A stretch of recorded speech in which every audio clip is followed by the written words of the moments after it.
umat memahami dengan baik. Ya, saya persilakan dan kembalikan kepada Ustadz. Silakan Ustadz. Oke, pencet.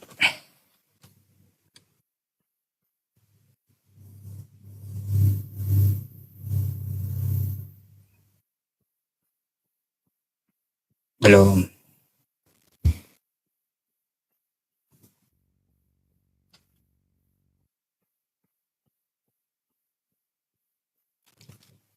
Oke, kawan-kawan semuanya, itulah prolog dari RK. Kita sudah mendengarkan gitu ya. Cuma RK tidak menjelaskan secara spesifik apakah yang dimaksud kitab suci itu. Apakah harus murni 100% dari firman Tuhan atau tidak? Apakah bisa dimasukkan ideologi orang lain atau tidak? Atau bisa diubah orang lain atau tidak? Kan kayak gitu. Bagaimana tolak ukur RK tentang masalah kitab yang dinyatakan suci? Kan seperti itu. Kita mengetahui ya teman-teman, di Indonesia ini, khususnya di Indonesia, ya, saya tidak bicara luar negeri. Khususnya Indonesia, teman-teman Kristen kita ataupun Katolik menyebut kitab mereka itu dengan nama Alkitab. Oke? Sekarang saya mau tanya dengan RK. Kosakata atau penamaan Alkitab itu diambil dari mana sih? Ya. Coba ya, kau jelaskan sampul bukumu dulu ya, sampul bukumu dulu. Dari mana kosakata Alkitab itu kalian ambil sehingga kalian menamakan nama kitab kalian itu Alkitab. Di dalam agama Islam, Alkitab itu cuma ada 4. Apa itu? Zabur, ya, terus Taurat, terus Injil, terus Al-Quran. Keempat kitab ini dinamakan Alkitab. Ya, nah, teman-teman Kristen menamakan kitabnya itu adalah Alkitab. Itu ngambil dari mana gitu loh? Ngambil dari mana? Kosakatanya seperti apa? Kan kayak gitu. Saya agak heran aja. Karena apa? Dapat kita ketahui juga ya teman-teman semuanya. Kalau kita melihat Kristen-Kristen luar negeri, nggak ada mereka mengatakan kitab mereka itu adalah Alkitab gitu. Nggak ada. Nggak ada. Apalagi ke Arab Saudi. Kalau kita ke Arab Saudi, coba ngomong Alkitab, dikasih Al-Quran. Bukan Bible. Di Amerika orang nyebutnya Bible atau Gospel. Kan kayak gitu. Ya.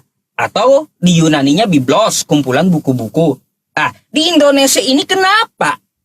Ya, Kristen maupun Katolik menamakan kitab mereka itu dengan nama Alkitab. Itu ngambil dari mana? Seperti apa sejarahnya? Saya pengen tahu dulu. Ya, pengen tahu dulu saya tentang masalah itu. Kok bisa-bisanya? Ya, bisa-bisanya. Apakah diambil dari bahasa apa? Kan kayak gitu.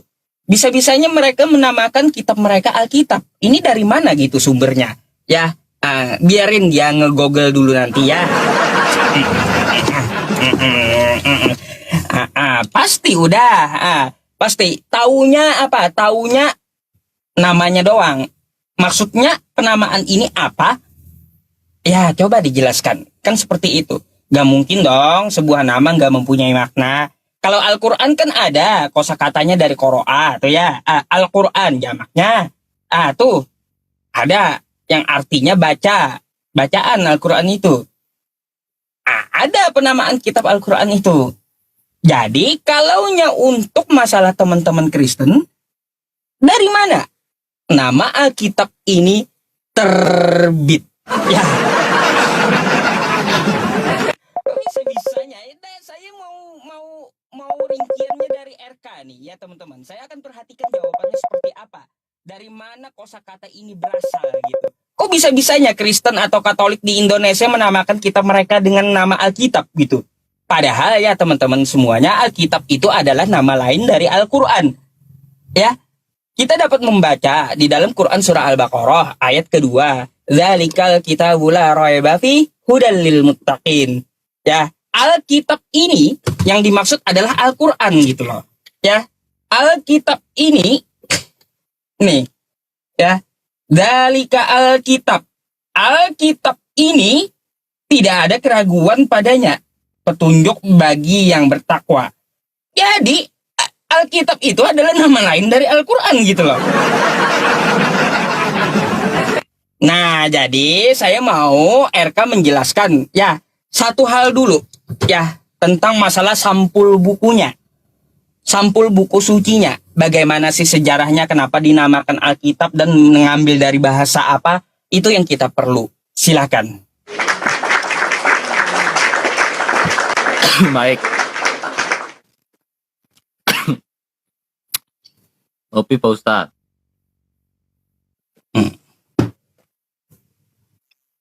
Ah.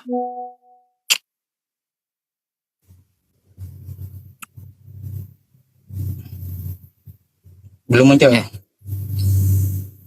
Let's start. Oke, baik. Ya. Jadi saya memberikan sebuah tanggapan ya. Kita tahu teman-teman ya, sebelum adanya Islam, kekristenan itu sudah ada terlebih dahulu. Ya, penyebaran Islam dan Kristen itu sudah ada duluan. Dan saya selalu mengatakan bahwa bahasa itu netral. Bahasa itu tidak dimiliki oleh agama manapun. Bahasa Yunani tidak dimiliki oleh agama Kristen. Karena apa? Karena bahasa Yunani sudah ada lebih dahulu daripada agama Kristen.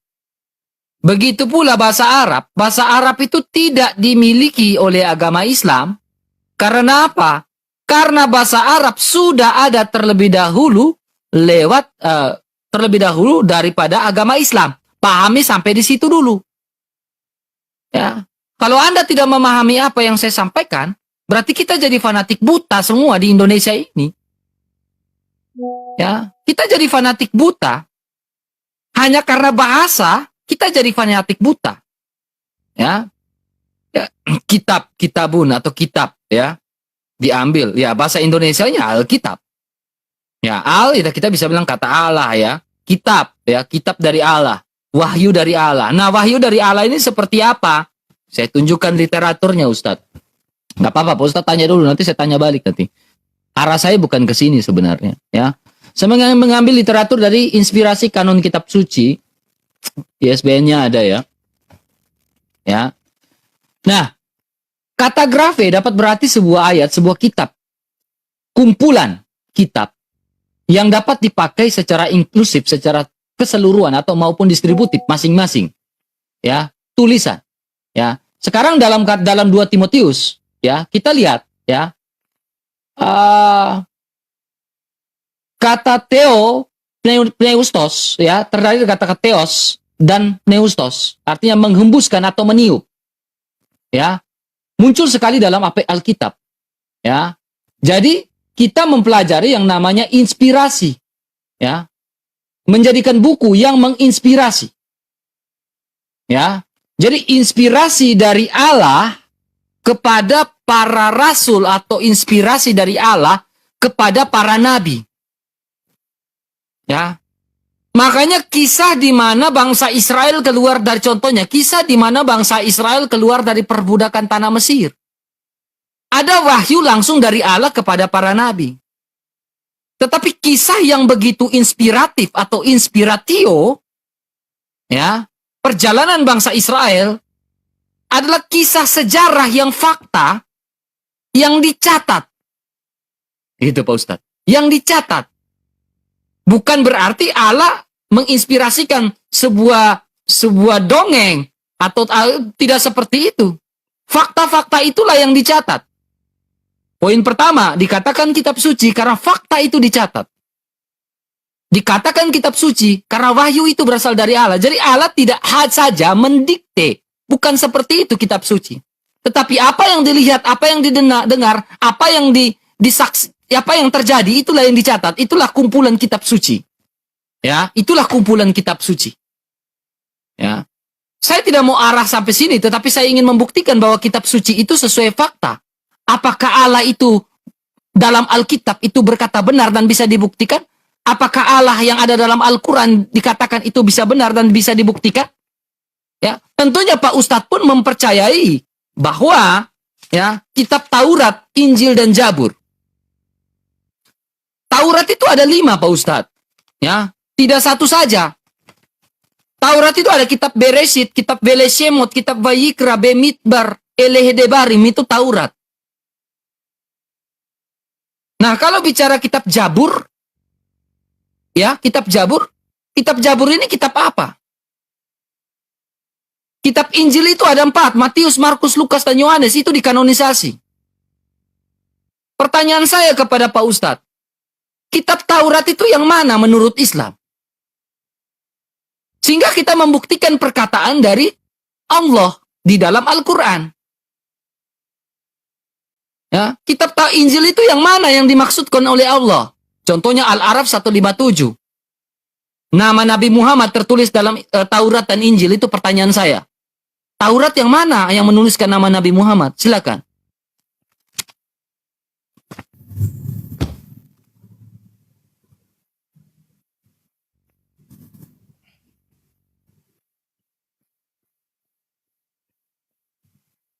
Belum waktunya teman-teman, ntar ya. Oke.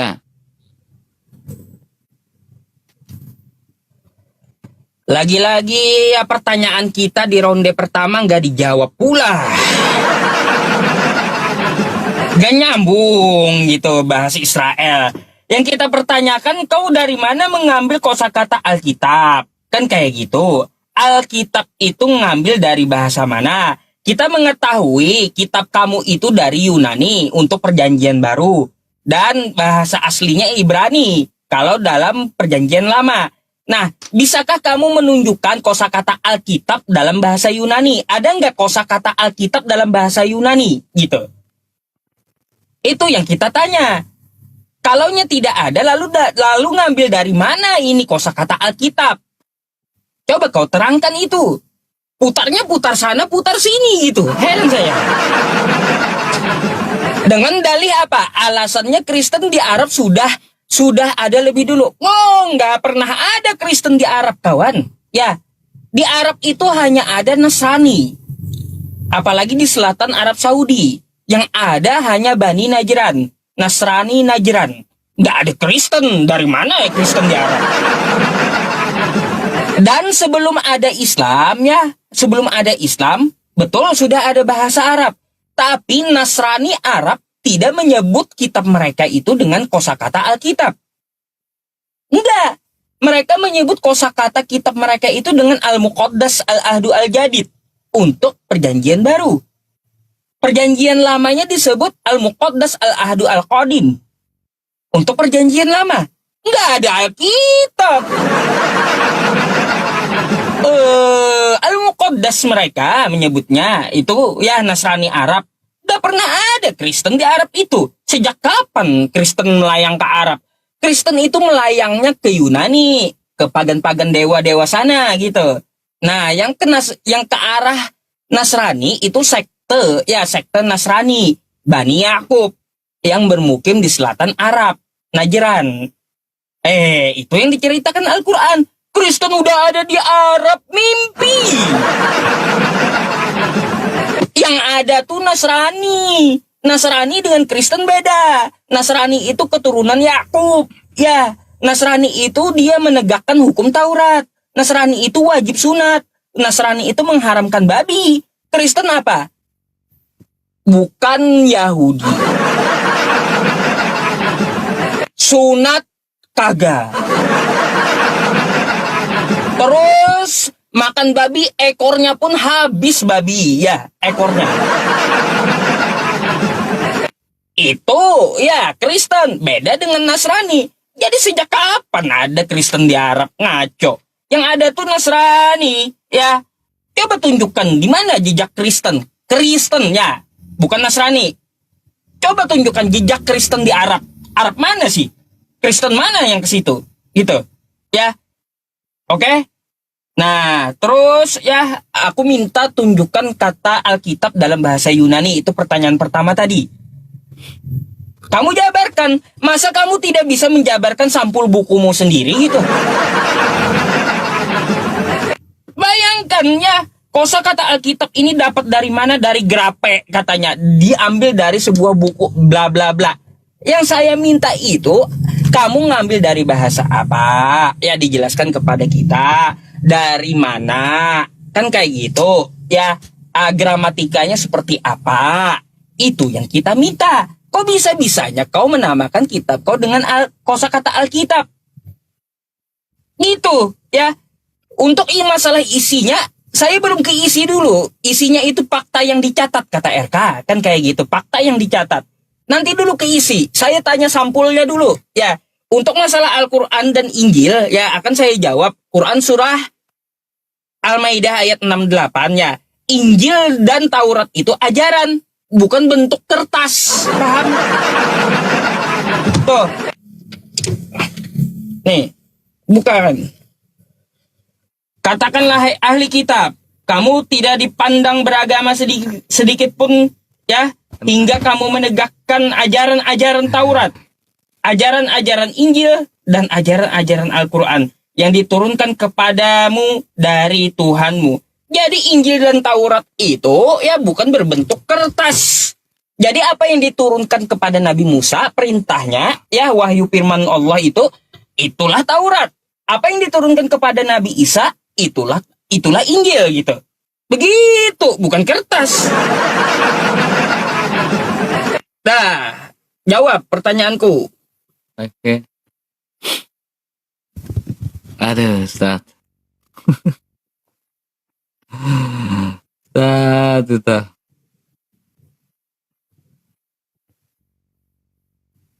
Eka. Aduh, saya jujur Pak Ustadz ya. Ini statement yang cukup blunder buat saya Pak Ustadz. Ketika Pak Ustadz bilang Taurat itu memang ajaran. Taurat itu artinya hukum-hukum. Ya, artinya hukum-hukum. Jadi kalau Taurat itu tidak ditulis oleh tangan Allah, ya 10 hukum itu, bagaimana bangsa Israel bisa mengingat apa ya hukum-hukum yang diajarkan oleh Tuhan? Ajaran itu ditulis agar diingat sampai ke anak cucu. Diwarisi.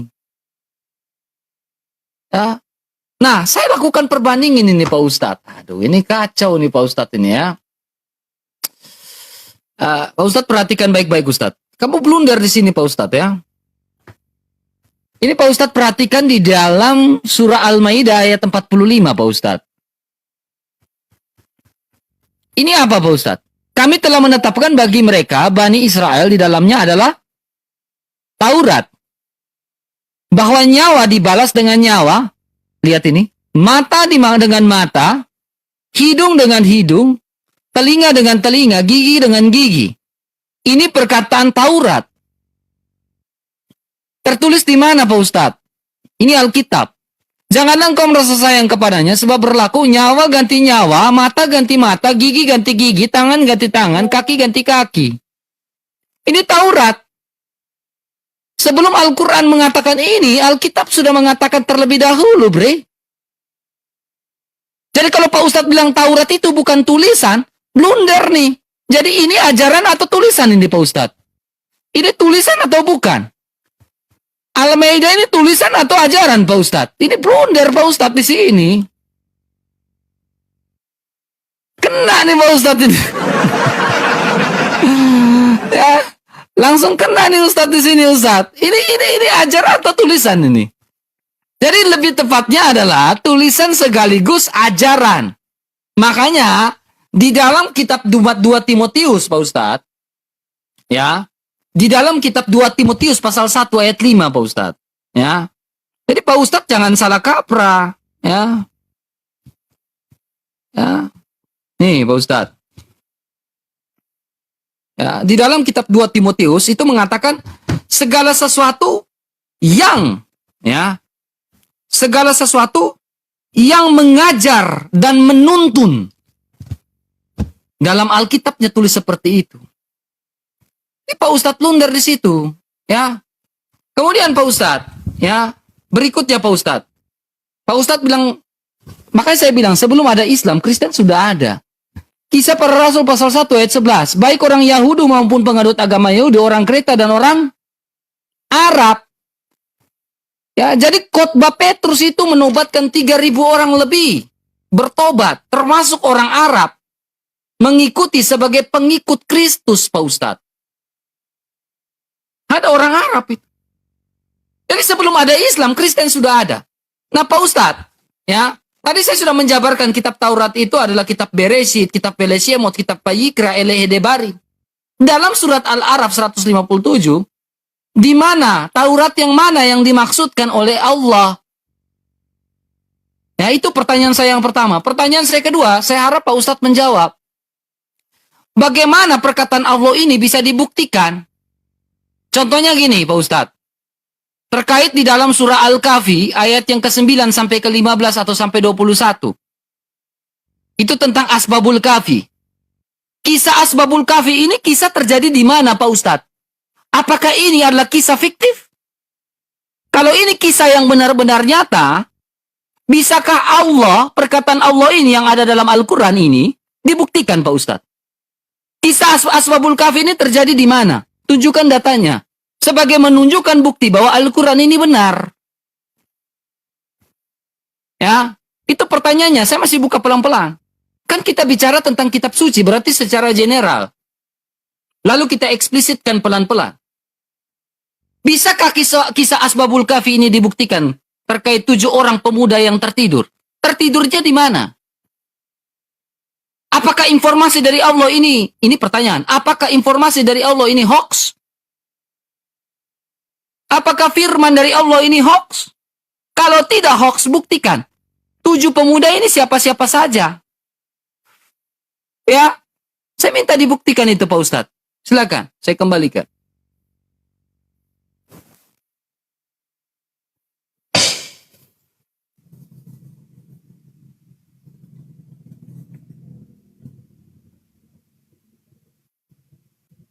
Bentar. Jangan bengong, Pak Ustadz.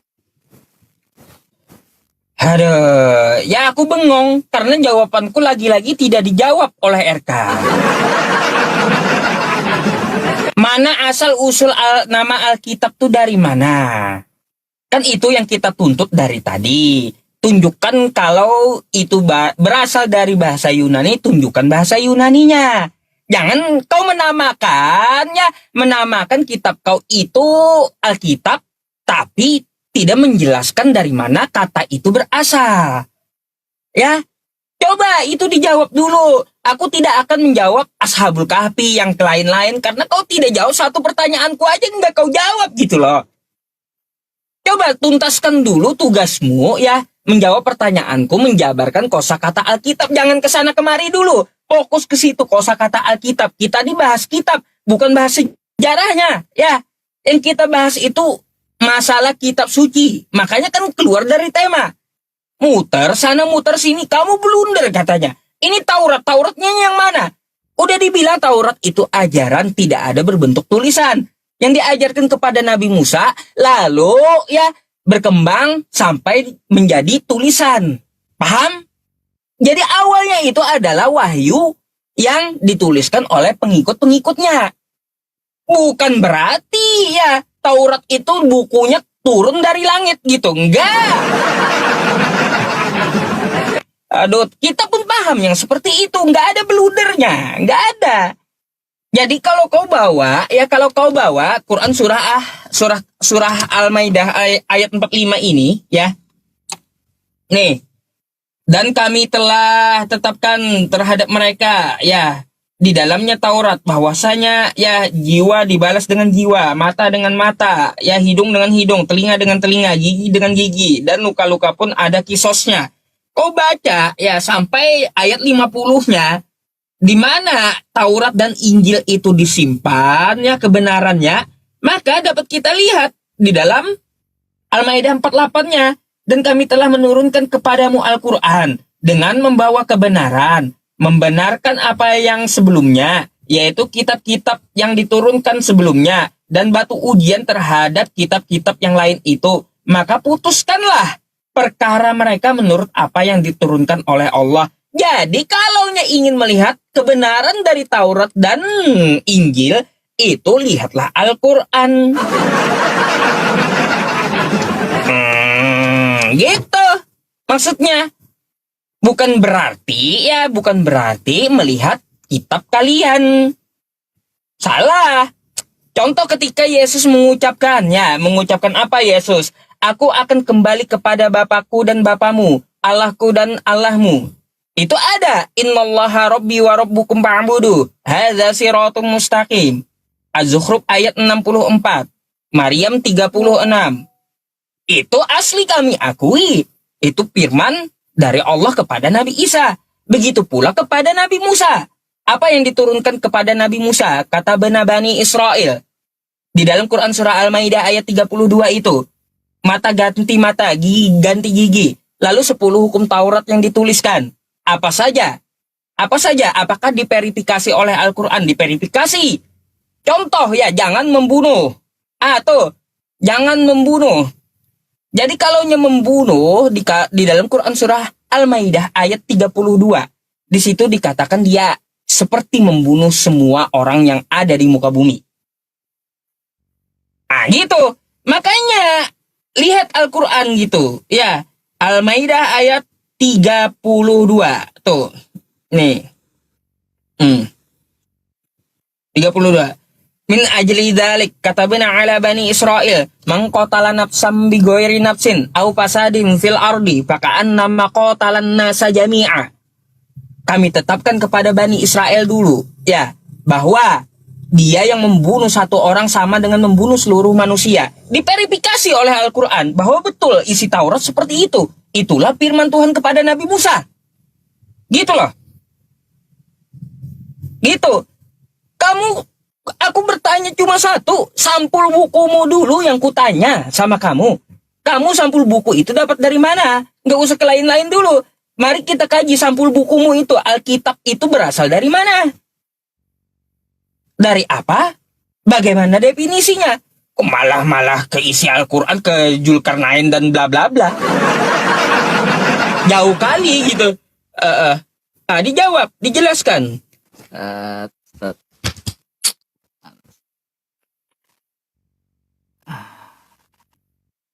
Oke, baik, pencet. Aduh, Ustadz. Ini kita diskusi orang dewasa, Ustadz. Ya. Artinya diskusi antara orang yang mengerti dengan mengerti. Ya. Kalau kita berputar dan fokus pada definisi terus, diskusi kita ini jadi tidak berkembang, Ustadz. Ya. Saya harap diskusi kita ini bisa berkembang. Ya, ke lebih diversi lagi. Kalau kita hanya berputar pada definisi, kita kembali ke Facebook aja. Kita kembali ke aplikasi kuning aja, debat kusir di situ. Karena kita berputar pada definisi debat itu. Ya, jadi alangkah lebih baiknya kita masuk pada esensinya secara langsung di dalam kitab suci itu. Makanya saya bertanya tuh, esensi dari kitab suci membuktikan bahwa kitab suci itu benar haruslah sesuai fakta. Itu kan? Haruslah sesuai fakta. Namanya saja kitab. Kalau bicara kitab berarti ditulis. Saya juga tidak percaya kitab itu jatuh dari langit. Nggak percaya saya kayak gitu. Saya tidak pernah percaya kitab itu jatuh dari gejeduk dari langit gitu baru saya percaya. Enggak. Orang Kristen tidak mempercayai iman yang seperti itu. Makanya saya bilang Allah menurunkan wahyunya, inspirasinya lewat bahasa manusia. Itulah yang kami percaya. Ya, bukan kitab yang gejeduk dari langit. Ya, ini tidak bisa nih Ustadz. Saya pun tidak percaya itu. Prinsip Alkitab tidak seperti itu. Makanya saya sudah menjelaskan di latar belakang tadi Ustadz. Kita masuk yang lebih dalam lah Ustadz. Artinya gini Ustadz. Ya. Yang lebih ke esensinya saja. Terkait Asbabul Kafi itu. Itu cerita fakta atau cerita dongeng? Ya. Kalau itu cerita fakta Ustadz. Harusnya Pak Ustadz menunjukkan kisah itu terjadi di mana Asbabul Kafi itu. Ya. Ini Pak Ustadz bilang Taurat itu bukan tulisan. Nah. Al-Maidah 45. Itu Taurat tulisan.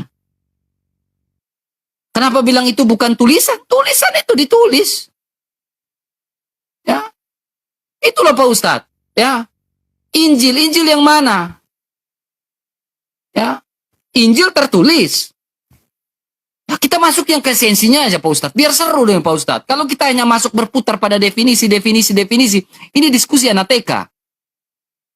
Ini diskusi anak TK. Kalau berputar pada definisi itu diskusi anak TK. Ya, kau masuk ke dunia ranah politik atau apapun, kalau kita hanya berputar dalam ranah definisi itu tidak benar itu. Ya, jadi gini Pak Ustadz, kita langsung ke esensinya.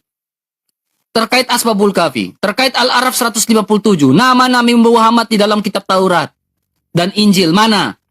Bukti bahwa Allah itu benar. Kemudian kita perhatikan ketika Nabi Isa membuat burung dari tanah liat yang ada di dalam Al-Quran, ya kalau nggak salah dalam surah Al-Imran itu kalau nggak salah ya, iya Al-Imran ayat yang ke-49. Nah ini kisah ini benar atau tidak? Kisah ini nyata atau tidak? Kisah ini memiliki wibawa atau tidak? Ayat ini memiliki wibawa atau tidak? Nah kita masuk pada esensi saja. Kalau kita tidak masuk pada esensinya, kita hanya berputar pada definisi. Ini diskusi anak TK itu namanya Pak Ustadz. Makanya saya bilang persiapkan literasi yang matang untuk masuk pada esensi debat. Literatur yang matang. Ya. Saya harap Pak Ustadz bisa mengembangkan. Pak Ustadz tanya kepada saya, RK ayat ini, apakah sesuai fakta atau tidak? Nah itu saya bisa diskusi. Tapi kita hanya berputar pada definisi. Sampai kapan? 2 jam diskusi pun tidak akan terima satu sama lain antara jawaban dengan jawaban. Kita ini mengedukasi para penonton. Agar para penonton ini bisa menilai esensi di dalam kitab itu masing-masing sesuai fakta atau tidak. Itulah Pak Ustadz. Ya, saya harap diskusi ini bisa berkembang ya. Bisa konversi, bisa meluas, baru kita diversikan pelan-pelan. Masuk pelan-pelan. Kita masuk, istilahnya kasih iris tipis-tipis begitu. Ya, saya harap seperti itu ya Pak Ustadz ya. Ayolah, kita diskusi berkembang lah Pak Ustadz. Ayolah, kalau kayak gini ya sudah selesai ini Pak Ustadz. Ya, kembali pada Pak Ustadz, silakan.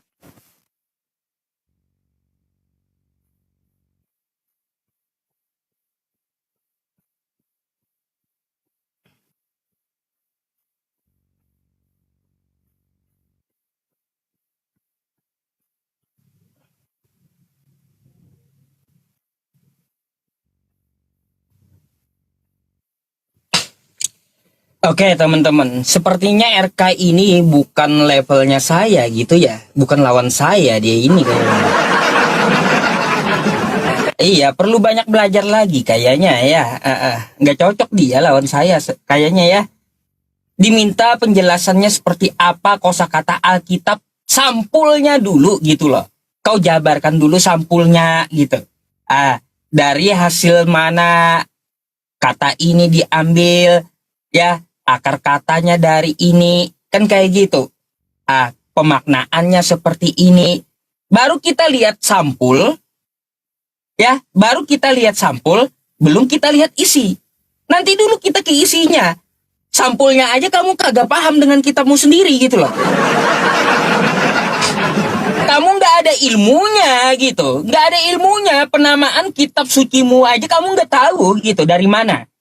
Makanya kau mengalihkan materi, nggak mau menjawab pertanyaan saya, dari mana kosakata Alkitab itu, gitu. Ini adalah aib bagi Katolik, gitu. Aib bagi Katolik. Kenapa? RK-nya tidak bisa menjelaskan berasal dari mana kosakata kitab dia. Sampulnya, baru yang dibahas itu sampulnya, gitu loh. Bukan yang lain kita bahas. Kita bahas kitab suci, mari dari luar kita kupas, sampai ke dalam. Nah, kalau udah di luar, baru kita kupas dalamnya. Itu bagus. Kan seperti itu, ya teman-teman semuanya. Jadi kayaknya RK ini bukan lawan saya, kayaknya teman-teman. Ya. Kayaknya enggak level lawan saya gitu. Kalau yang seperti itu diskusinya si RK. Aduh, makanya teman-teman semuanya dari tadi bilang turunin aja. Enggak dijawab katanya. Ya saya berharap sekali lagi kita kasih kesempatan ya teman-teman semuanya. dia bisa menjelaskan sampul bukunya dulu gitu ya, sampul kitab sucinya dulu. Itu aja. Dari tadi saya nggak kemana-mana loh, ya nggak kemana-mana gitu. Saya belum membahas yang lain. Saya mau tahu jawabannya seperti apa. Sedangkan RK banyak sudah pengalihan ya materinya dari Zulkarnain, dari Taurat. Nanti dulu, ya. Mari kita bahas, ya, masalah kitab suci ini apakah betul-betul suci atau tidak. Dari penamaannya, dari deskripsinya, itu dulu. Masa RK kayak gini aja nggak mampu? Hah? Itu dulu, ya, yang dibahas. Masa kau pemilik kitab, pemegang kitab, nih, ya. Kosakata Alkitab. Kosakata Alkitab ini kamu nggak tahu berasal dari mana, gitu. Dari mana asalnya kitabmu ini, penamaannya nggak tahu, gitu. Hah? Ini. Dari mana diambil ini? Apa maknanya? Kan gitu. Baru ini yang saya bahas, kosakata sampulnya. Belum saya bahas isinya, gitu loh. Saya nggak mau panjang kali lebar, teman-teman. Nanti dia pusing, gitu. Nggak fokus menjawab. Makanya saya satu dulu, kasih pertanyaan ke dia, ya. Kasih pertanyaan ke dia, baru saya akan bahas dalamnya. Adakah kosakata Alkitab ini, ya, dari bahasa Yunani atau tidak? Gitu. Itu yang kutanyakan sama RK. RK-nya kesana kemari. Kan gitu ya teman-teman semuanya. Aduh. Nanti dulu ya, saya mau tahu dulu penamaan kitabmu ini dari mana gitu. Dari mana penamaan kitabmu? Biar jelas gitu kita membahasnya. Jadi kalau kau nggak jawab dari tadi mengalihkan materi, ya itu aib bagi Katolik gitu. Aib. Masa seorang apologet Katolik tidak bisa menjelaskan penamaan kitabnya ini dari mana? Sampulnya ini dari mana? Ayo. Kalau saya menjelaskan tentang Al-Quran berasal dari kosakata Qoro'a, Al-Quran. Nah, itu adalah isim ma'rifah. Isim ma'rifah itu menandai kekhususan, bacaan yang khusus. Yang khusus di dalamnya itu firman Allah. Akan kayak gitu, kalaunya Al-Quran. Bisa saya jelaskan kitab saya sampulnya gitu, judulnya. Nah, ini yang milik RK ini, Alkitab Deuterokanonika. Ini dari mana? Coba kau jelaskan dulu. Dari mana ini? Itu yang saya minta darimu. Biar kawan-kawan Katolik yang menyimak juga paham. Dari mana kosakata kitabnya ini berasal? Penamaan Alkitab ini berasal. Itu dulu kau jawab, silakan. Baik Ustaz. Aduh, Ustaz. Kalemlah Pak Ustaz. Nggak usah terlalu tegang. Kayak kesel sekali ya. Silakan Ustaz, pencet. Ya, Pak Ustadz mulai panas nih teman-teman. Ya, mulai panas. Ustadz ini udah mulai panas. Gini Pak Ustadz, dengar baik-baik Ustadz ya. Ya. Tadi di awal saya sudah menjelaskan. Ya. Tetapi Pak Ustadz kayak tidak mengerti. Saya jelaskan ulang. Bahasa itu netral. Itu poin pertama. Sebelum adanya Kristen, bahasa Yunani sudah ada. Sebelum adanya Islam, bahasa Arab sudah ada. Dan Kristen duluan di tanah Arab. Ya, sesuai dengan kisah Rasul pasal 1 yang saya bacakan. Dan karena 3.000 orang bertobat. Kalau Pak Ustadz bilang saya tidak level dengan Pak Ustadz, dari tadi saya tunjukkan literatur. Pak Ustadz tidak tunjukkan literatur dari tadi. Ya, kalau saya bilang kasar ya Pak Ustadz yang nggak level dengan saya secara akademis. Ya, secara akademis Pak Ustadz yang nggak level dengan saya. Karena saya dari tadi tunjukkan literatur. Nah, gini Pak Ustadz. Jadi bahasa itu tidak dimiliki oleh agama tertentu. Ya. Kata Alkitab itu diambil dari frasa bahasa Arab, ya, Alkitab. Ya, Alkitab. Secara harafiah, buku, kitab. Ya. Ya. Tetapi kata al, ya, kita lihat dalam bahasa Indonesia, huruf A, kapita, merupakan sandang khas dalam bahasa Arab. Kita tahu itu. Tetapi yang menjadi persoalan adalah, apakah bahasa Arab ini dimiliki oleh orang Islam? Itu pertanyaan. Jadi jangan pikir bahwa bahasa Arab ini dimiliki oleh orang Islam. Makanya saya tadi di awal saya bilang bahasa itu netral. Ya. Kita tahu teman-teman, bisa temukan Bible, itu netral. Orang Inggris, Belanda semuanya bilang Bible. Ya. Saya di Indonesia. Ini serapan-serapan bahasa. Makanya kalau kita di SMA, kita ambil jurusan bahasa di tahun-tahun 2011, 2010, ya, itu kita tahu di situ. Jadi kita belajar tentang serapan bahasa Melayu, bahasa Arab Melayu, yang masuk dalam serapan bahasa Indonesia. Saya belajar karena saya jurusan bahasa, Pak Ustadz. Ya. Kemudian, ada kita kenal dalam itu namanya biblos. Itu poin berikutnya. Poin berikutnya, Pak Ustadz kita kenal sebagai bibelon. Kalau orang Batak bilang Pak Ustadz bibelon. Dari tadi dibilang bibelon. Ya. Karena membahas sesuatu yang hanya berputar pada sebuah itu, dibilanglah bibelon, Pak Ustadz. Itu Pak Ustadz ya. Kita kenal biblos tapi Pak Ustadz adalah bibelon. Nah, kemudian gini Pak Ustadz ya. Saya sudah menjelaskan, tetapi pertanyaan saya kepada Pak Ustadz tuh. Apakah bahasa Arab itu dimiliki oleh orang-orang Islam? Itu pertanyaan. Apakah bahasa Arab adalah bahasa yang dimiliki oleh agama Islam? Kan dari tadi saya sudah menjelaskan. Makanya saya bilang bahasa itu netral. Sebelum bahasa Kristen ada, bahasa Yunani sudah ada. Sebelum Islam ada, bahasa Arab sudah ada. Nah, makanya saya bilang kalau ambil jurusan bahasa waktu SMA nanti, pas saat SMA dulu, itu kita belajar tentang serapan bahasa Arab Melayu yang diserap dalam bahasa Indonesia. Makanya jadinya Alkitab. Karena saya orang Indonesia, dalam sebuah serapan bahasa, makanya saya bilang itu netral. Maka saya bilang kalau Pak Ustadz bilang saya nggak ada ilmu, saya dari tadi menunjukkan literatur dan juga logika, informasi yang jelas. Mari kita masuk pada esensi, fakta, dan informasi dalam Alkitab maupun Al-Quran itu fakta atau tidak, bisa dibuktikan atau tidak. Ya, ini bahasa saya terlalu tinggi, terlalu high class, sehingga Pak Ustadz susah mengerti. Ya, ini saya sudah menjawab dengan jelas loh, dengan terang loh Pak Ustadz. Masa hal kayak gini saja kita masih berputar. Masuk pada esensinya, plek. Apakah Asbabul Kahfi itu fakta atau mitos? Apakah Aisyah membuat burung pipit dari tanah liat, itu fakta atau mitos? Ayat itu memiliki wibawa atau tidak? Kanonisasinya masuk dalam Al-Quran. Kalau di Alkitab, kanon dalam Alkitab itu tidak masuk dalam sebuah wibawa. Tetapi kenapa tidak wibawa dalam Alkitab, kenapa bisa masuk dalam Al-Quran? Nah ini kita belajar, masuk pada esensinya. Nama Nabi Muhammad yang tertulis dalam Taurat dan Injil, Al-Araf 157. Mana buktinya? Ya, saya sudah jawab tuh definisi Pak Ustadz ya. Pertanyaan saya, apakah bahasa Arab dimiliki oleh agama Islam? Ya, jangan bengong Ustadz. Ya, maaf ya kalau kata-kata saya terlalu keras ya Pak Ustadz ya. Itu hal biasa dalam dunia debat ya.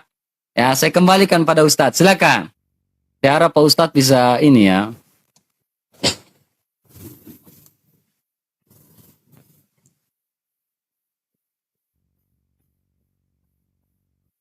Bentar ya teman-teman.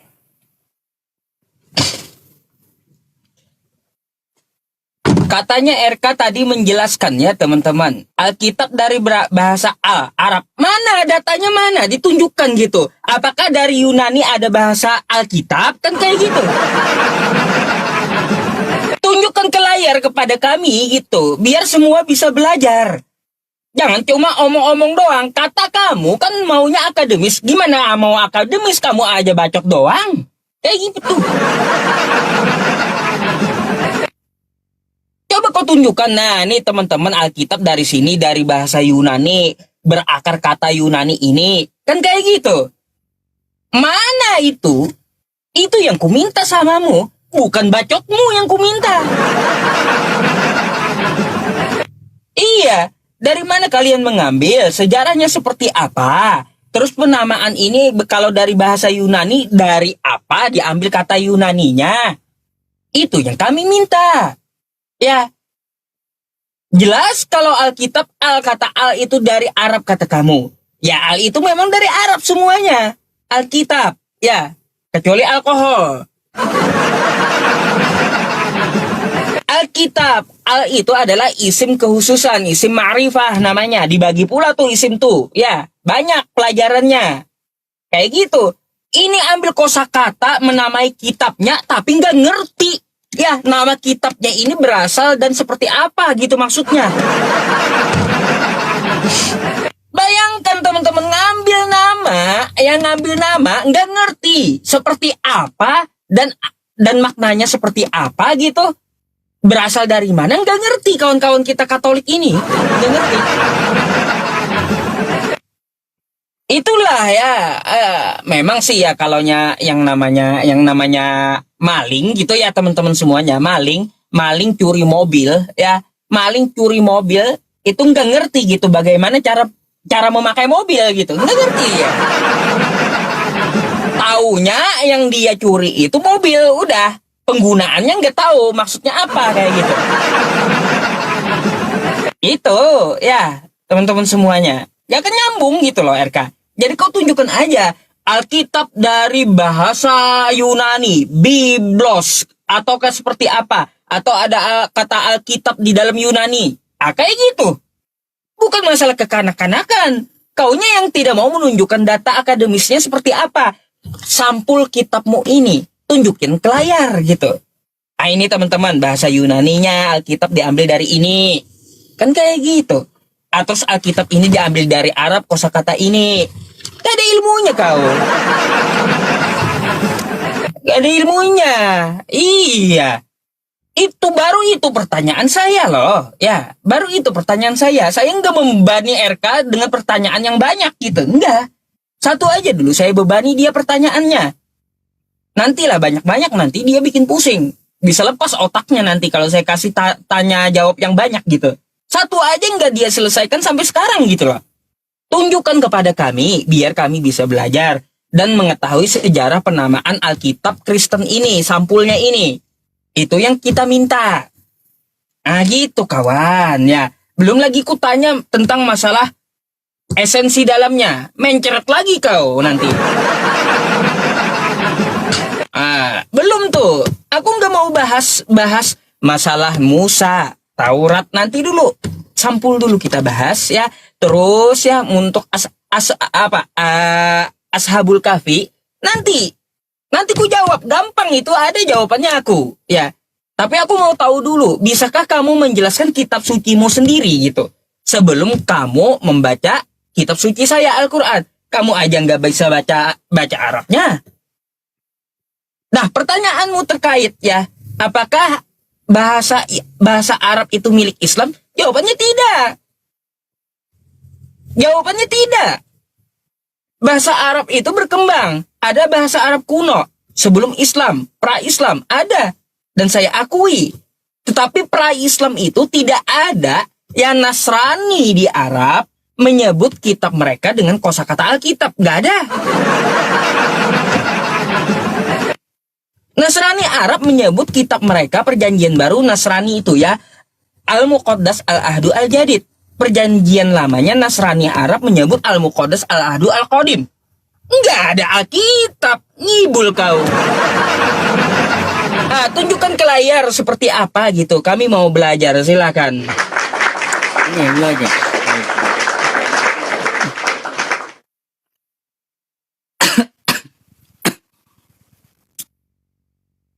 Pencet Ustaz.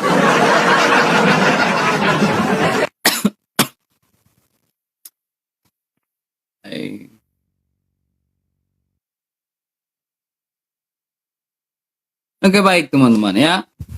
Jadi ketika Pak Ustadz mengajak kita untuk belajar, ya, dia bilang gini, ya, dia sudah mengakui secara lisannya bahwa bahasa Arab itu bukan milik agama Islam. Ya kan? Udah selesai sebenarnya. Jadi ketika ada frasa kata Alkitab ya di dalam orang Kristen di Indonesia, berarti tidak usah dipersoalkan. Berarti udah selesai toh.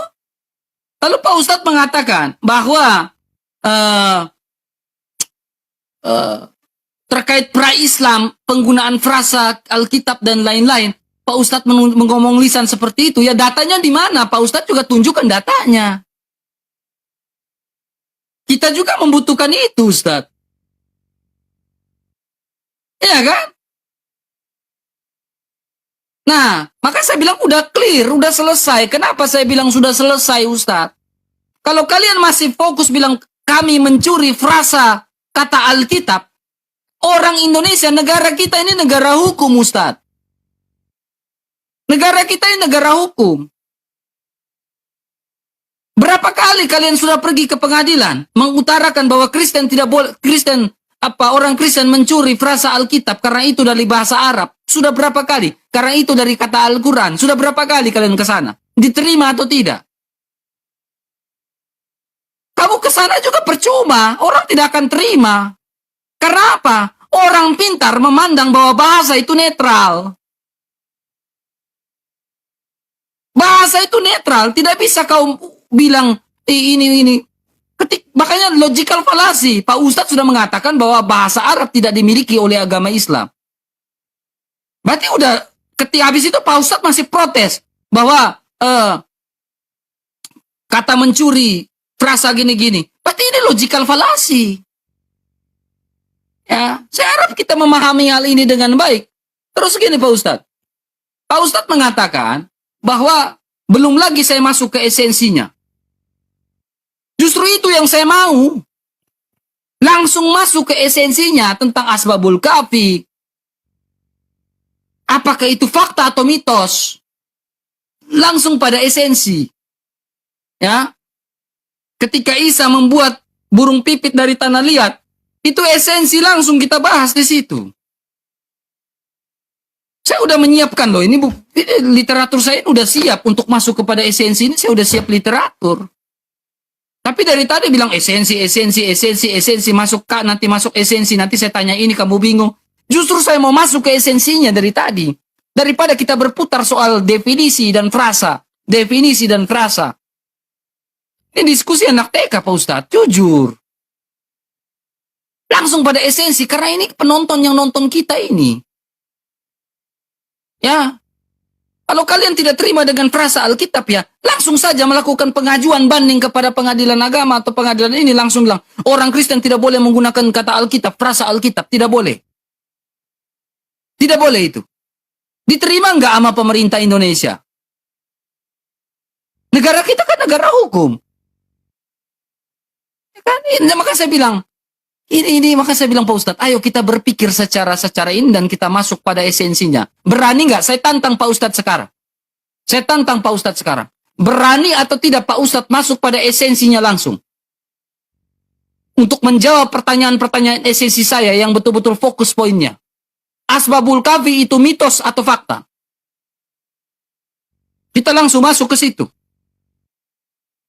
Ya, Isa membuat burung pipit dari tanah liat itu mitos atau fakta? Kalau di Kristen itu tidak masuk dalam sebuah wibawa kanonisasi. Tetapi kenapa ada di dalam Al-Quran? Saya bisa tunjukkan datanya. Nih, menguak Injil-Injil rahasia. Saya bisa tunjukkan datanya. Ya, bahwa ketika Yesus membuat burung pipit dari tanah liat itu tidak masuk dalam wibawa kanonisasi. Saya bisa buktikan itu dalam Injil Thomas kanak-kanak. Injil Thomas Yesus kanak-kanak Yesus. Itu bisa saya buktikan. Tapi kenapa yang tidak masuk bagian dalam wibawa kanonisasi bisa ada dalam Al-Quran? Yang dikatakan mitos di dalam iman Kristen, tetapi kenapa bisa masuk dalam Al-Quran? Kita masuk pada esensinya. Daripada kita berputar pada definisi dan frasa ini Pak Ustadz. Ini nggak enak ini. Ya, jangan, ya ayolah Pak Ustadz, ayolah. Saya tantang Pak Ustadz, mau atau tidak nih? Ya, silakan Pak Ustadz. Saya harap bisa berkembang diskusi kita ini.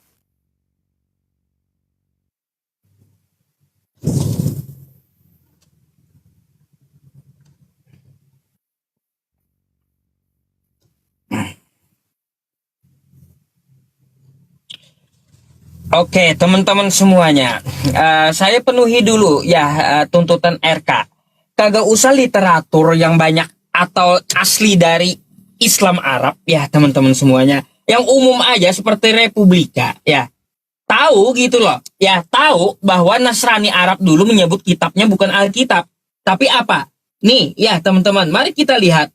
Padahal saya ambil yang umum loh nih ya, berita umum ya.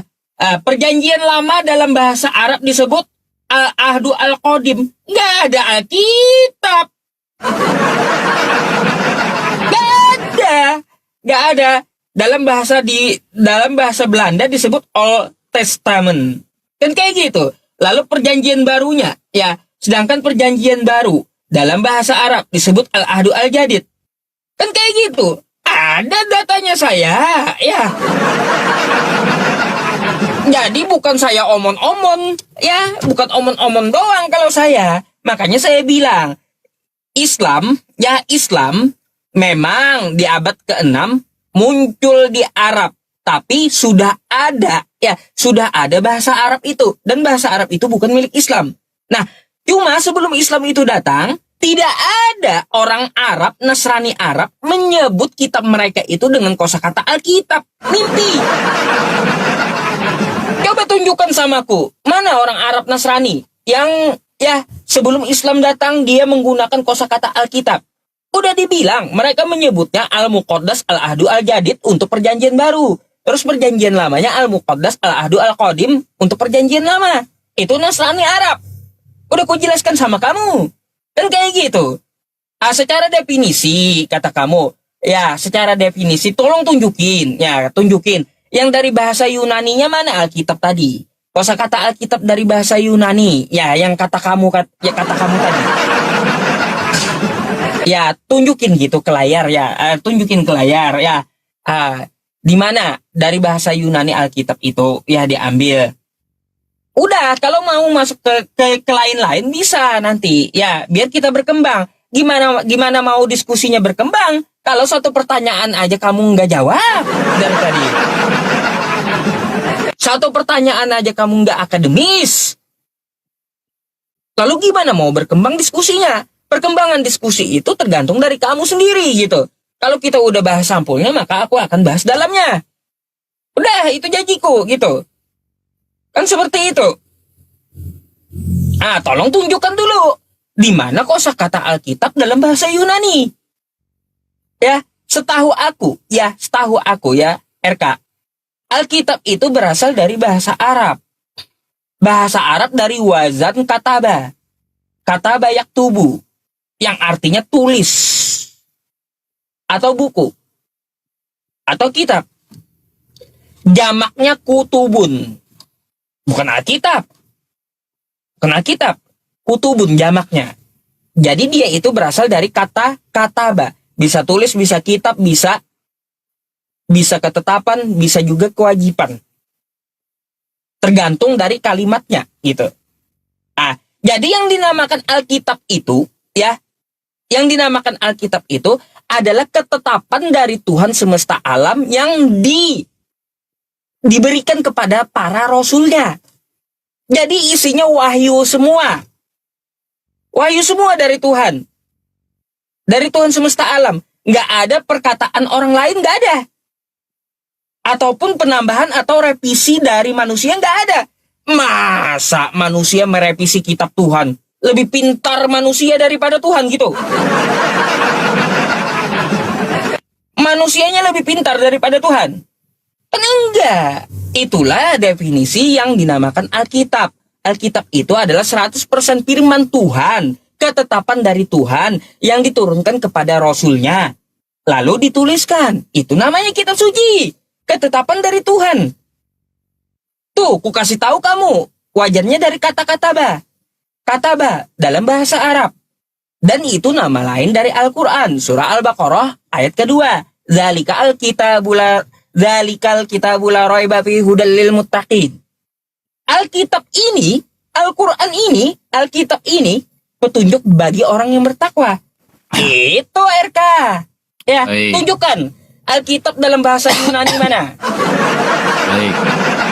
Dah. Ya, baik, pencet.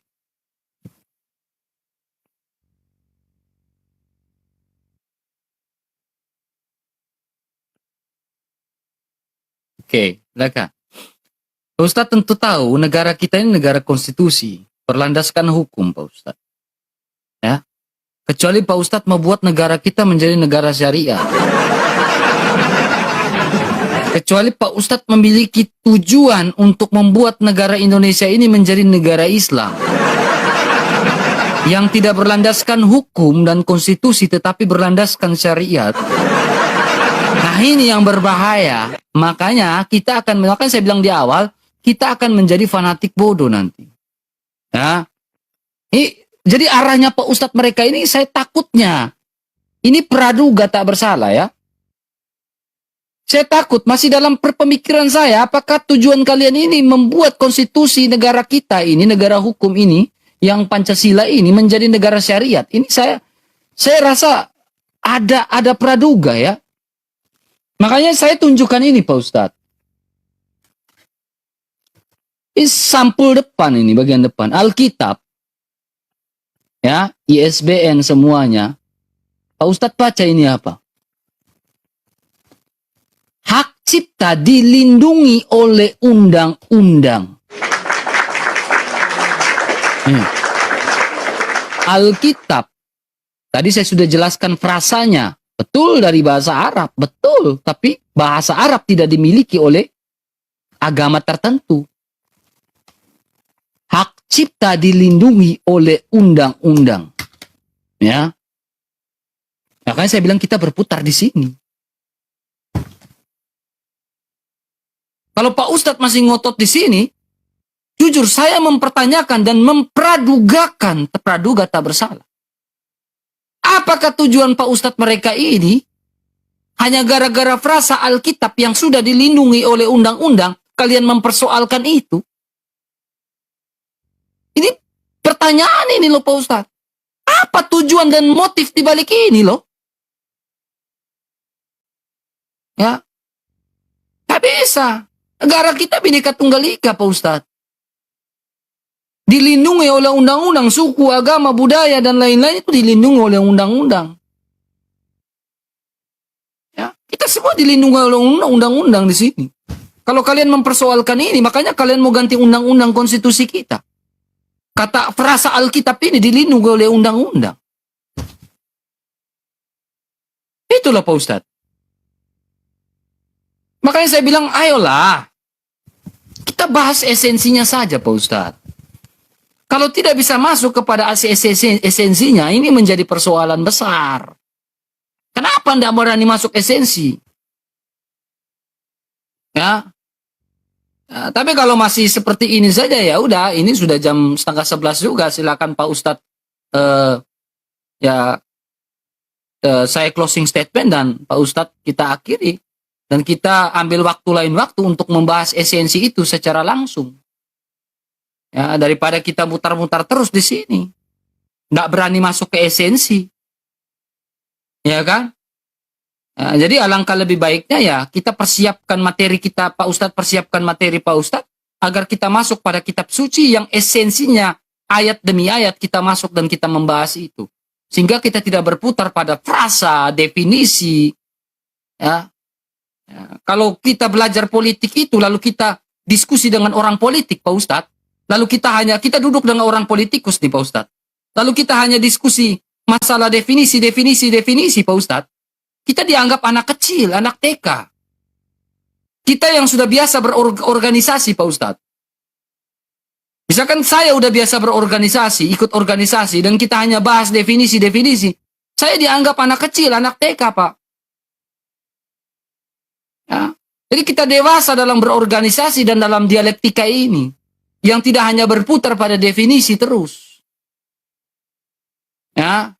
Jadi sudah saya jelaskan, ini dilindungi oleh undang-undang. Frasa ini dilindungi oleh undang-undang. Ya. Terima atau tidak terima, itu sebuah kenyataan. Protes atau tidak mau protes, itu sebuah kenyataan. Ya. Kalau tidak terima, silakan lakukan banding. Ya. Daripada kita berputar diskusi di sini, tidak ada solusinya, tidak ada RKTL namanya, rencana kerja tindak lanjut. Ya, seperti itu Pak Ustadz. Ini saya closing atau gimana Pak Ustadz? Nanti kita atur lagi waktu. Baik.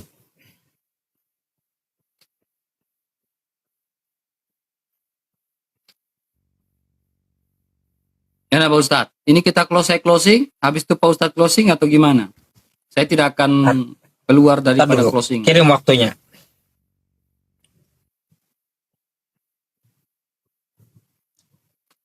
Oke, baik. Saya closing ya. Oke, ini belum closing. Ini tanggapan akhir saya untukmu.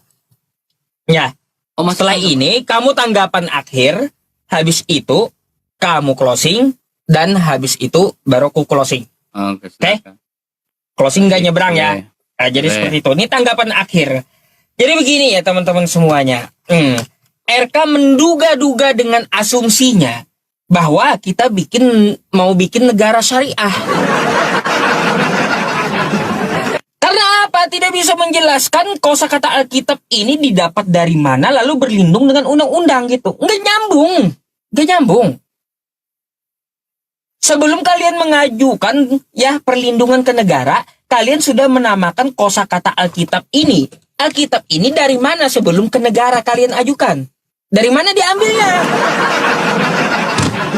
Itu yang kita tanya. Malah nyasar ke negara, nggak nyambung sama sekali gitu loh. Wajar lah habis ini closing statement, nggak apa-apa kalau kayak gitu. Sebelum kalian ya dilindungi undang-undang, kalian sudah menemukan kosakata Alkitab ini. Alkitab ini dari mana kalian ambil? Adakah dari bahasa Yunaninya? Tunjukkan kalau ada gitu kosakata Alkitab ini dari bahasa Yunani. Gitu. Itu yang saya maksud dari kau. Semoga aja di tanggapan terakhir ada RK menunjukkan dalam bahasa Yunani kosakata Alkitab. Kan gitu ya teman-teman semuanya.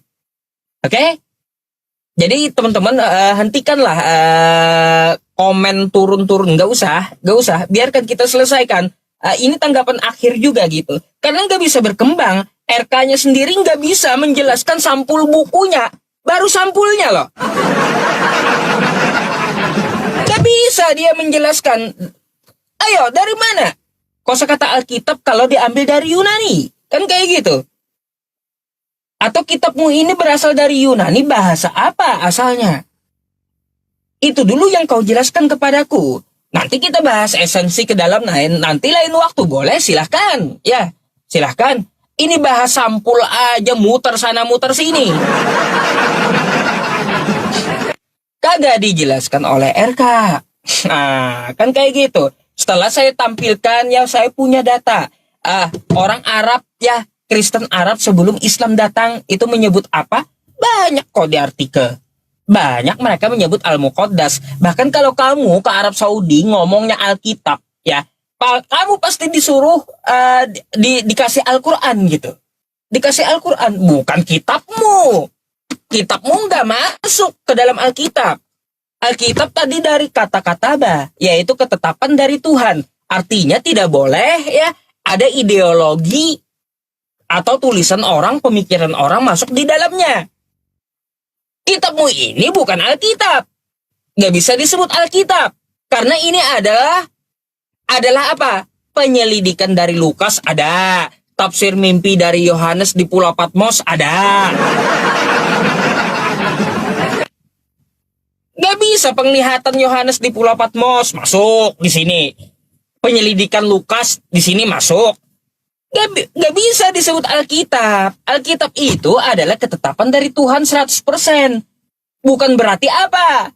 Bukan berarti penyelidikan atau tafsir mimpi seseorang.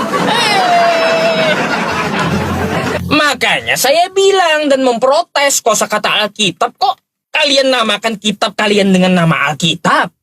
Tapi tidak sesuai dengan penggunaan katanya gitu. Katanya Alkitab. Tapi di dalamnya berita orang, terus tafsir mimpi, nggak cocok kawan dinamakan Alkitab. Ya, coba mungkin dalam tanggapan akhir kamu bisa menunjukkan kepadaku. Mungkin ada tuh kosakata ya Alkitab dalam bahasa Yunani. Ya, karena setahuku aku belajar bahasa, gramatikanya kosakata Alkitab itu dari kosakata kataba. Yang artinya buku, kitab, atau tulis, atau ketetapan, atau kewajiban. Ya, dia tergantung kalimatnya gitu. Dalam penggunaan bahasa Arabnya. Dari bahasa Arab. Nah, kalau kata kamu, Alkitab itu dari bahasa Yunani, tolong tunjukkan. Ya, bahasa Yunaninya Alkitab apa? Itu aja aku minta.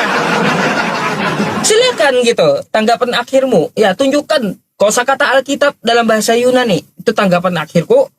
Silakan kamu tanggapi akhir, habis itu closing. Silakan. Baik. Baik. Silakan Bonce.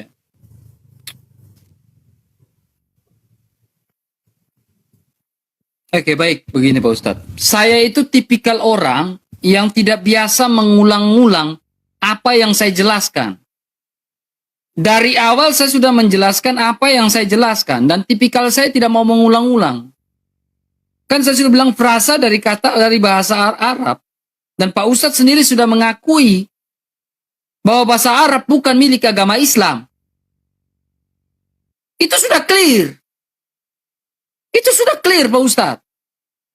Tidak perlu diperdebatkan lagi, itu clear. Ya. Nah, di ujung akhir Pak Ustadz mengatakan mimpi. Saya senang nih Pak Ustadz kalau bahas tentang kitab mimpi. Beneran. Ya, paling senang saya membahas kitab-kitab mimpi. Kalau kita bahas tentang kitab mimpi, ini paling enak. Siapa yang tukang mimpi lalu buat kitab? Ini justru saya paling senang membahas ini Pak Ustadz. Dari tadi saya menunggu ini Pak Ustadz. Tapi kenapa di ujung begini baru bicara ini? Ya, maka saya bilang dari tadi saya menunggu bicara tentang kitab mimpi. Mana? Bila perlu kita bahas yang betul-betul yang vulgar gitu. Al-Quran atau Alkitab, kitab mimpi. Nah ini seru nih bro. Hanya kenapa di ujung gitu ya? Baru kita diskusi gini. Nah nih. Maka saya bilang pahami kanonisasi Alkitab itu dengan baik ya. Saya mengambil literatur, dari tadi saya pakai literatur nih. Bukan literatur dari Republika, apa, tidak itu. Itu bukan literatur akademis Pak Ustadz. Literatur yang akademis itu ada ISBN seperti ini, buku seperti ini literatur. Republika itu apa? Ya wartawan. Ya, bukan wartawan, bukan sejarawan. Itu bukan literatur Pak Ustadz. Literatur itu yang seperti ini Stephen Leaks ya, inspirasi kanon. Makanya paham arti kitab suci itu seperti apa. Ya, jadi kata inspirasi itu biasa digunakan oleh orang-orang seni, yang artinya ilham. Ya, di bidang kedokteran itu dalam bahasa Latin namanya inspiratio. Inspiratio itu artinya apa? Penarikan nafas. Ini di bidang kedokteran. Nah, kalau kita lihat ciri khas dari Alkitab tentang kanonisasi ini, dia bilang artinya apa? Ilham itu artinya apa? Hembusan ilahi yang menggerakkan jiwa, pikiran, dan tindakan. Ya, ini artinya. Ya, ini artinya. Jadi para rasul itu bukan mimpi, nabi-nabi bukan mimpi, tetapi hembusan ilahi yang menggerakkan jiwa, pikiran, hati, sehingga menjadi sabda dan firman yang berdaya guna. Itu maksudnya. Saya menggunakan dari beberapa bidang tuh, bidang seni, bidang kedokteran. Ya. Jadi bahkan saya bilang gini Pak Ustadz ya. Ya. Ayolah, kalau kita mau bahas tentang kitab dongeng, nah ini yang saya paling senang. Ya. Jadi kalau bilang mimpi dongengnya Rasul Yohanes di Pulau Patmos, mari kita buktikan itu sebuah dongeng atau bukan sebuah dongeng. Saya berani. Mari kita bahas juga tentang Al-Quran. Masuk kepada esensinya, itu sebuah dongeng atau sebuah fakta, kita diskusikan di situ. Saya mau itu, justru dari tadi saya menunggu itu. Ya, tapi ini di ujung, ya ujung waktu, ya kita ambil waktu lagi Pak Ustadz, itu lebih bagus. Kita masuk pada esensi diskusinya. Ya, kamu silakan. Apakah Alkitab adalah dongeng? Nah, tunjukkan bukti dan faktanya. Apakah Al-Quran adalah dongeng? Kita tunjukkan bukti dan faktanya. Saya juga bisa bilang, ya kisah Isra Mi'raj itu sebuah fakta atau sebuah dalam keadaan tidur. Saya pun bisa mempertanyakan hal demikian. Ya kan? Nah ini hal-hal, Asbabul Kahfi itu fakta atau mitos. Kenapa bisa ada dalam Al-Quran? Kita langsung aja pada esensinya. Ya, jadi saya harap saya tidak menjelaskan sesuatu hal yang berulang-ulang kali, apalagi literatur yang dari tadi Pak Ustadz bawakan itu dari Republika. Republika itu bukan sebuah literatur Pak Ustadz. Bukan literatur dalam diskusi. Literatur itu ketika Pak Ustadz membawa sebuah dalil buku-buku seperti ini, nah ini namanya literatur. Kalau Republika itu bukan literatur, itu wartawan. Ya, seperti itu Pak Ustadz ya. Saya bisa langsung ini ya Pak Ustadz ya. Saya udah menanggapi, silakan. Baik. Saya harap kita mengakhiri ini tidak lari ke sana, lari ke sini ya. Baik. Oke, baik teman-teman ya. Saya closing statement ya. Saya tidak akan lari ke sana, tidak akan lari ke sini. Teman-teman 800 orang bantu follow-follow akun Bang RK yang ini ya teman-teman ya. Di-follow. Kalau belum follow, di-follow-follow teman-teman ya. Nah gini, terima kasih banyak atas diskusi malam hari ini. Saya dengan Pak Ustadz Yusupei. Ya, saya harap ya diskusi selanjutnya, diskusi kita bisa lebih berkembang. Kita menentukan tema yang pas, ya, subtema yang pas, ya. Itu lebih bagus supaya lebih matang sehingga kita tidak berputar pada diskusi ini ya. Saya mengucapkan terima kasih dan juga mohon maaf sebesar-besarnya kalau saya menyakiti hati Pak Ustadz. Mungkin tutur kata saya yang menyakiti hati Pak Ustadz, tutur kata saya yang menyakiti hati teman-teman non-Kristen, saya minta maaf. Ini hanya dialektika, ya, tidak ada penghujatan satu sama lain. Ya, dialektika kita saling adu argumentasi. Negara kita adalah negara yang suka tidak mengekang orang untuk kebebasan dalam berpendapat. Ya, tidak mengekang orang kebebasan dalam berpendapat. Ya, kita semua punya hak untuk berpendapat satu sama dengan lain. Tetapi kita harus menjaga juga bahwa negara kita adalah negara yang Bhinneka Tunggal Ika. Berbeda-beda tetapi tetap satu jua. Ya, dari Sabang sampai Merauke, Miangas sampai Pulau Rote. Ya, dialog antara agama ini adalah dialog yang bagus. Ya, jangan kita menganggap debat antara agama menjadi suatu pertontonan yang kurang bagus. Tidak, ini sebuah edukasi. Yang penting diskusinya yang baik dan benar, teman-teman ya. Tidak saling menghujat agama orang satu sama lain. Ya, itu tidak baik ya. Itu tidak bagus, teman-teman. Ya, teman-teman. Jadi, saya memberikan sebuah perkataan akhir ya. Kenapa negara kita ini, karena ini masuk dalam sebuah ranah Bhinneka Tunggal Ika, negara kita simbolnya adalah simbol burung Garuda. Ya, itu dipertanyakan. Kenapa tidak burung pipit? Kenapa tidak burung beo? Kenapa tidak simbol burung lain-lain? Ya, negara kita harus simbol burung Garuda. Kenapa? Karena apa? Burung Garuda memiliki mata yang tajam, dia terbang tinggi dan memiliki mata yang tajam untuk melihat dari Sabang sampai Merauke, Miangas sampai Pulau Rote. Ya, dia memiliki sayap yang kepak lebar untuk dia terbang. Ya, melihat semua suku, agama, budaya dan lain-lain. Kenapa burung Garuda? Karena dia memiliki cengkeraman yang kuat, ya, untuk mencengkeram budaya, agama, suku yang ada di Indonesia. Ya, yang tidak bisa dirubah konstitusinya. Ya, jadi dasar lambang negara kita itu tidak bisa dirubah. Ya, karena apa? Insinyur Soekarno mengatakan apa? Bangsa yang besar adalah bangsa yang tidak melupakan sejarahnya.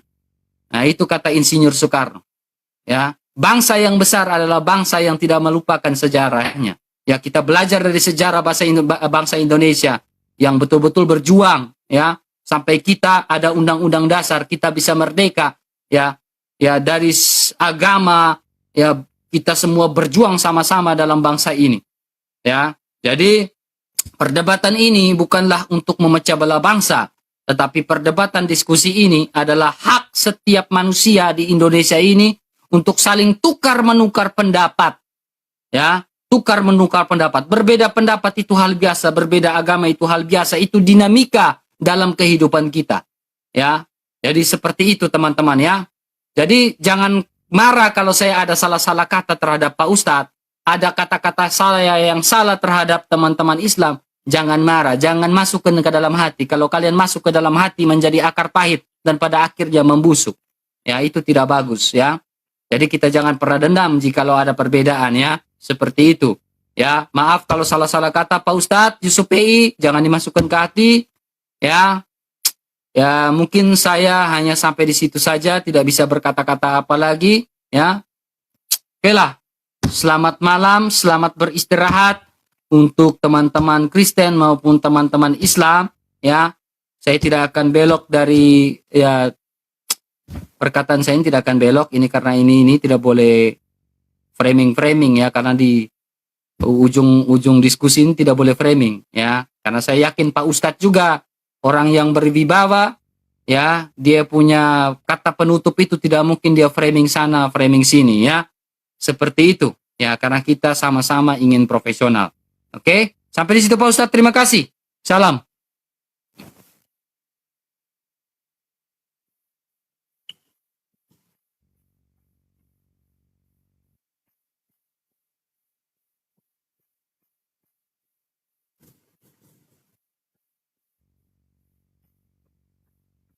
Waktunya belum muncul. Ustaz, mohon Ustaz. Udah ngantuk kamu Ustaz, gimana sih? Jangan terlalu begadang Ustaz. Oke ya teman-teman semuanya, kita di penghujung diskusi dengan RK. Ya teman-teman sendirilah yang menyimpulkan seperti apa gitu ya. Karena tidak boleh lagi kita nyebrang sewaktu closing gitu ya. Teman-teman semuanya kan tahu apa yang saya tanyakan dan apa jawaban RK. Anda silakan menilai sendiri ya teman-teman. Ya terbukti ya Allah Subhanahu wa taala berfirman di dalam Quran surah Al-Baqarah ayat 79. Ya, yang berbunyi di situ dikatakan bahwa orang-orang terdahulu itu mereka menulis kitab dengan tangan mereka sendiri. Lalu dikatakannya ini dari Allah. Kan kayak gitu. Mari kita baca sedikit ya ayatnya nih teman-teman semuanya. Al-Baqarah ayat 79.